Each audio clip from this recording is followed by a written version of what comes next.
Mga kapuso, nandito pa rin po tayo ngayon sa Barangay Pulang Lupa 2 sa Las Piñas na isa po sa pinakaapektado ng regular na water maintenance activities na isinasagawa po ng Maynilad. No? Ito po yung patuloy na pagsasagawa ng maintenance activities ng Maynilad para mapabuti po yung water distribution system sa kanilang nasasakupang lugar. At bagamat patuloy po ito, madalas yung mga maliliit lamang na lugar ang apektado nito at nagkakaroon nga, ang epekto nito ay nagkakaroon ng water interruption. Pero ang sinasagawa nila ay sa off-peak hours lamang. Like halimbawa, 6 p.m. hanggang 6 a.m. kung kailan hindi naman masyadong ginagamit yung tubig para hindi rin masyadong apektado yung mga consumer o yung mga residente sa naturang lugar na apektado nga o nasasakupan nitong Maynilad. At katulad dito sa Barangay Pulang Lupa 2, partikular dun sa may St. Joseph tsaka St. Anthony na street, ito yung mga lugar na kumbaga mas mataas yung kanilang street, kaya mas mahirap na naabot ng tubig. Pero dito sa kinalalagyan natin, dito sa St. Vincent, kahit papaano po may lumalabas pa po sa kanilang mga gripo, no? Kaya hindi masyadong apektado. Pero ganun pa man, medyo kaunti pa rin yung lumalabas na tubig sa kanilang mga gripo. Ngayon, kumustahin po natin yung ilan sa mga residente rito.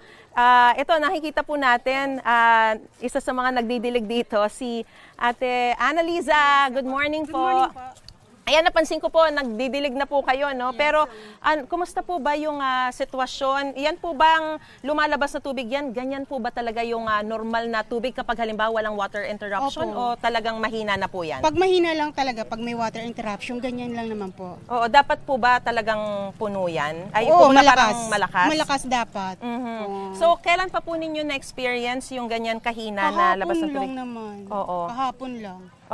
So, Ganito paano kahina. niyo po pinaghahandaan yung ganyan? Kasi syempre, may mga pasok, kayo, kailangan din syempre maligo, Yes, kailangan din po ng tubig sa mga niluluto. Paano niyo po pinaghahandaan yung ganyan? Pag ganyan, alam namin may water interruption, may ano naman kami, may drum kami dyan nakahanda. Ayun na, nag-iipon na kami. Pero talaga importante pa rin po na magdilig, no? Oo, importante talaga, syempre, yung Kahit halaman. na naubusan na kayo ng tubig? Dahil po? Mamamatay kasi naman, kawawa na halaman, syempre, diba? syempre.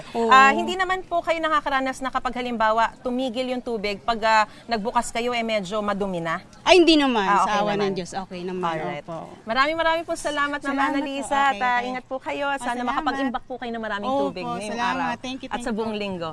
Mga kapuso, para una ka sa mga balita, mag-subscribe sa GMA Integrated News sa YouTube. Sa mga kapuso abroad, subaybayan niyo po kami sa GMA Pinoy TV at sa www.gmanews.tv.